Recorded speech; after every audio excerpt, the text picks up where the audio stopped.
وہ 100% انڈین ہیں، بلکہ میں یہ کہوں گا کہ آپ لوگوں سے زیادہ، بی جے پی ہو، بھکت ہو، کوئی بھی ہو، ان سے زیادہ ہم انڈین ہیں، اس لیے کہ ہمارے کو چوائس تھی انڈیا کو چھوڑ کے پاکستان جانے کی، جو ہم نہیں گئے۔ ہمارے آبا و اجداد یہ سوچے کہ ہندوستان بہترین مقام ہے، اسی لیے وہ یہاں پہ رہ گئے، یہیں پہ بس گئے۔ انہی کی نسل سے ہم بھی یہاں پہ ہندوستان کو اپنا وطن عزیز سمجھ کے یہاں پہ رہتے ہیں۔ خیر بات آپ زہر گھولنے کی جو بات ہے اگر دیکھیں گے تو اب کشمیر کا مسئلہ جو میں چھیڑا تھا، اسی کے ساتھ ساتھ یو پی میں اب الیکشن آ رہے ہیں۔ یو پی کے الیکشن کی تیاری بہت ہو رہی ہے، زور و شور سے ہر پارٹی اپنی طاقت آزما کے وہاں پہ جیتنے کی کوشش کر رہی ہے۔ تو ایسے میں ذات پات کو چھوڑ کے اگر سب سے اہم مسئلہ ہوتا ہے تو وہ ہندو مسلمان کا مسئلہ اگر بناتے ہیں تو وہ بی جے پی کے لیے بہت زیادہ فائدہ مند ہے۔ ابھی 2 دن پہلے اخبارات میں ایک خبر آئی کہ شیو مندر کالونی یو پی میں ایک علاقے میں، مراد آباد کے ایک علاقے میں شیو مندر کالونی ایک کالونی ہے، جہاں پہ تقریباً بہت سارے گھر ہیں اور نان مسلمز کے گھر زیادہ ہیں۔ اس میں یہ معلوم ہوا کہ 2 گھر غیر مسلم بیچے اور 2 گھر مسلمان خرید لیے۔ اس سے ہوا یہ کہ لوگ گھر تو خرید لیے، لیکن گھر خریدنے کے بعد شیو مندر کالونی کے تمام لوگ، بلکہ ہر گھر کے اوپر ایک بورڈ لگا ہے جس پہ لکھا ہے کہ ساموہک پالایان، یہ مکان بکاؤ ہے اور فلاں نمبر پہ سمپرک کریں۔ مطلب یہ ہے کہ کلیکٹیو ایگزٹ، ہم سب لوگ احتجاجاً اپنے گھر یہاں پہ بیچنے کے لیے تیار ہیں، کیونکہ 2 مسلمانوں نے اس کالونی میں گھر خریدا ہے۔ تو آپ دیکھیے کہ کس طریقے سے زہر جو گھولا گیا ہے، واہ واہ، بہت اچھا کام کرے اتر پردیش کے چیف منسٹر ہوں یا ملک کے وزیر اعظم ہوں، زہر گھولنے کا جو کام تھا آپ یقیناً کامیاب ہو گئے۔ حد تو یہ ہے کہ اسی خبر میں انٹرویو کے طور پہ ایک صاحب انٹرویو دیتے ہوئے کہتے ہیں کہ آپ لوگ جائیے اپنے ایریا میں رہیے، ہمارے کو ہمارے ایریا میں رہنے دیجیے۔ آپ کی عید قربان جو مناتے ہیں آپ اپنے ایریا میں منا لیجیے، ہم کو ہمارے تہوار اسی طریقے سے ہمارے حساب سے ہمارے کو منانے کی کوشش دی۔ بہت اچھا، اتنا زہر گھول دیا گیا ہے کہ اب جو ہندو مسلمان مل کے آزادی کی جنگ لڑ کے ملک کو آزاد کر رہے تھے، وہ آج اس حد تک گر گئے ہیں کہ ہندو اور مسلمان کے مسئلے میں الجھ کے پڑے ہوئے ہیں۔ اتنا زہر گھول دیا گیا ہے۔ خیر، جو زہر گھول دیے ہیں یہ آپ 7 سال میں وزیر اعظم گھولے ہیں تو 5 سال میں یوگی گھولے ہیں، لیکن اس سے پہلے بھی اگر یاد کریں گے کچھ اور سال پہلے اگر ہم جائیں گے تو شبانہ اعظمی نے بھی یہ کہا تھا کہ وہ بمبئی میں بھی اس طریقے کا ایک قسم سے ان کو پرابلم ہوا تھا، جب گھر ڈھونڈنے کے لیے وہ بمبئی گئی تھی تو مسلمانوں کو گھر نہ دینے کی بات آئی تھی۔ سونو نگم کو اذان سے تکلیف ہوئی تھی، اور ایک بنگال کے بھی ایک میوزک ڈائریکٹر ہیں، انہیں بھی کچھ تکلیف ہوئی تھی۔ خیر یہ سب چیز ہیں، تکلیف کیوں ہوتی ہے اگر دیکھیں گے تو ہم بھی اگر صحیح ہے، کیا ہم ایک نظر اگر ہم ہمارے پہ بھی ڈال لیں گے تو وہاں پہ یہ اندازہ ہوگا کہ ہمارے طرف سے بھی کچھ کوتاہیاں ہو رہی ہیں جس کی وجہ سے لوگوں کو اعتراض ہو رہا ہے۔ ہم لڑنے کے لیے چلے جاتے ہیں، ہم دیر سے سونے کے عادی ہیں، ہم گوشت پکائے گھر میں یا جو بھی مسالے ڈال کے سالن پکتا ہے اس سے لوگوں کو تکلیف ہے۔ خیر یہ سب 1-2 چیز ہیں، ایسی کوئی نئی بات ہے، اتنے سالوں سے جب ساتھ رہے ہیں تو ابھی بھی ساتھ رہ سکتے، لیکن جو زہر گھولا گیا تھا اس سے لوگ آج ہر ایک کو تکلیف ہو رہی ہے۔ خیر ہم ہماری ذمہ داری نبھائیں گے انشاءاللہ تعالی، ہم اگر صحیح ہو جائیں گے تو دوسروں کو بھی کسی کو بھی تکلیف نہیں ہو سکتی۔ لیکن ان سب کے بعد میں کشمیر کی بات، یو پی کی بات، اور اگر آئیں گے تلنگانہ تو تلنگانہ کب پیچھے رہنے والا تھا؟ تلنگانہ میں بھی ایک بنڈی کا بیل ہے جو بڑے بڑے دعوے کر رہا ہے، آج کل الیکشن لڑ کے ہار جاتا تھا لیکن ایک بار الیکشن کیا جیت گیا، اپنے آپ کو زہر اگالنے کا ایک مشین بنا لیا ہے کہ ہر موقع پہ کچھ نہ کچھ کسی قسم سے ہر ایک اعتبار سے مسلمانوں کے خلاف کچھ نہ کچھ سیاسی دکان چلانے کے لیے یہاں بھی زہر گھولنے کا کام ہو رہا ہے۔ خدا را سب لوگ یہ مان لیجئے کہ یہ نارتھ انڈیا کی پالیٹکس کو ساؤتھ انڈیا میں جگہ نہیں ہے، اس لیے کہ یہاں پہ ہندو اور مسلمان دودھ اور شکر کی طرح مل کے رہتے ہیں۔ لیکن گزشتہ ہفتے بونال کے تہوار کے دوران ایک صاحب، ایک رکن پارلیمنٹ، معزز رکن پارلیمنٹ پرانے شہر کے لال دروازے کو جاتے ہیں، جسے کبھی کہا گیا تھا کہ ہرا دروازہ بنانے کی ایک بات ہوئی تھی، لال دروازے کے بونال کے جلوس میں آپ جا کے یہ کہتے ہیں کہ حیدرآباد نوابوں کا شہر ہے، لیکن میں یہ کہوں گا کہ یہ نوابوں کا شہر نہیں، یہ ہندوؤں کا شہر ہے۔ اگر آپ ہندوؤں کا شہر کہتے ہیں اور آپ یہ بھی کہتے ہیں کہ 1883 میں جو پلیگ آیا تھا اس میں ہندو برادری نے جا کر لال دروازے میں بونال کی یا جو مشہور مندر ہے لال دروازے کی، وہاں پہ جا کے وہ لوگ حفاظت کے لیے دعا مانگے تھے، تو حیدرآباد شہر وہاں پہ اس وبا سے بچ گیا تھا۔ یہ بھی کہتے ہیں کہ سناتن دھرم بہت پرانا ہے، بالکل یقیناً پرانا دھرم ہے، ہم کو انکار کرنے والے ہیں،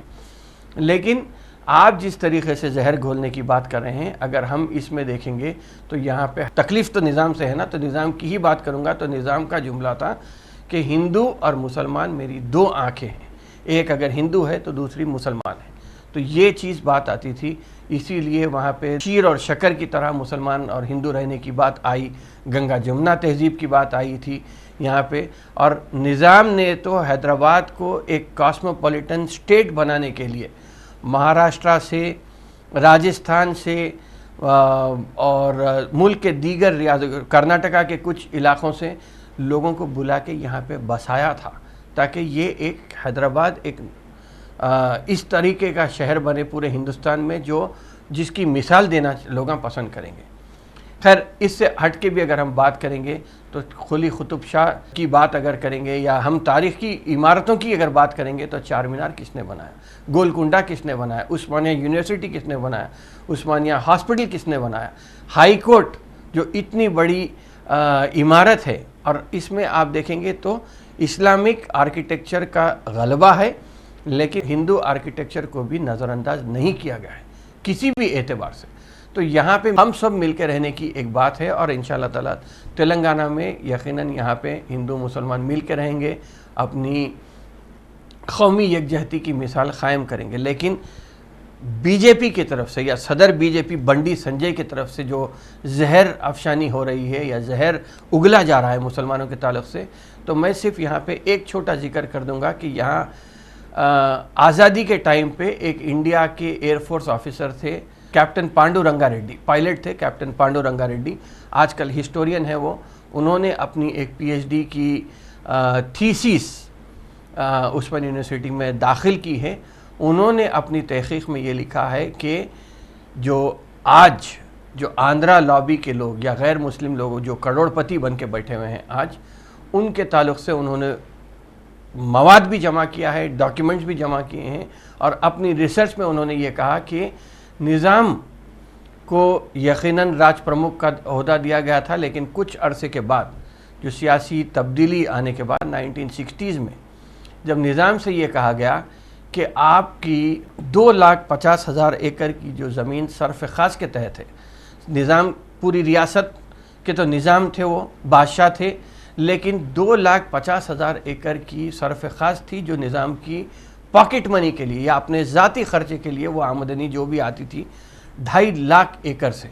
وہ اپنے ذاتی خرچے کے لیے استعمال کرتے تھے۔ تو انہیں ایک نوٹس دی گئی نظام کو کہ آپ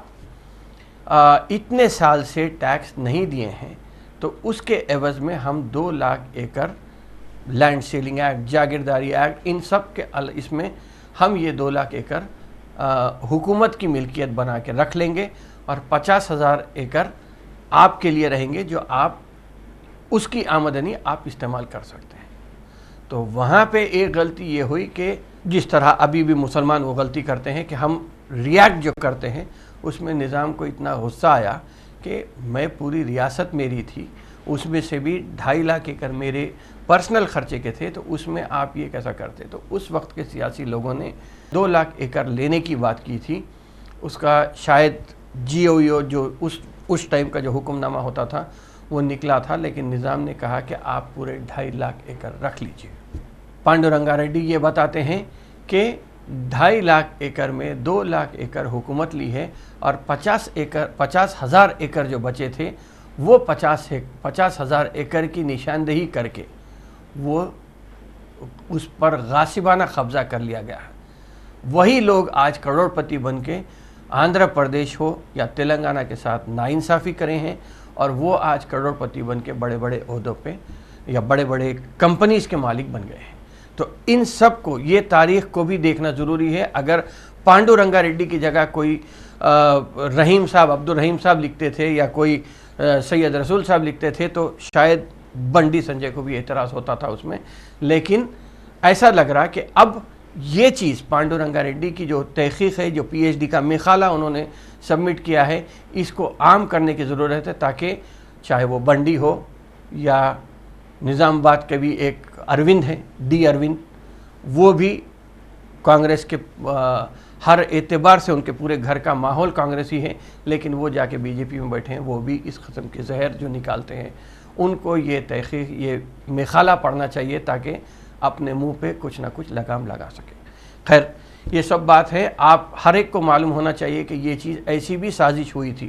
ہم اگر ہوشیار رہیں گے، ہم حالات سے واقف رہیں گے، تو میں سمجھتا ہوں کہ ہم ہر اعتبار سے یہ حالات کا مقابلہ کرنے کے لیے تیار ہوں گے۔ آج کل یہ بہت ضروری ہے کہ ہم حالات پہ نظر ضرور رکھیں اور صحیح فیصلہ کریں، بجائے اس کے کہ جو ایکشن اور ری ایکشن کی جو بات ہے، ہم ری ایکٹ جو جلدی کرتے ہیں، اسے اپنے قابو میں رکھنا چاہیے۔ ہمارا جو بیہیویئر ہونا چاہیے، جو برتاؤ ہونا چاہیے، چاہے وہ مسلمان کے ساتھ ہو یا غیر مسلمان کے ساتھ ہو، اس میں اگر ہم نرمی لائیں گے تو میں سمجھتا ہوں کہ ہم گنگا جمنی تہذیب کو یا ہندو مسلم اتحاد کو یہاں پہ پروان چڑھا سکتے ہیں۔ خیر، ان سب باتوں کے ساتھ میں انشاءاللہ تعالیٰ اپنے پروگرام کو یہاں پہ ختم کرتا ہوں۔ آئندہ ہفتے پھر ملاقات ہوگی، پھر بات ہوگی۔ شکریہ، خدا حافظ۔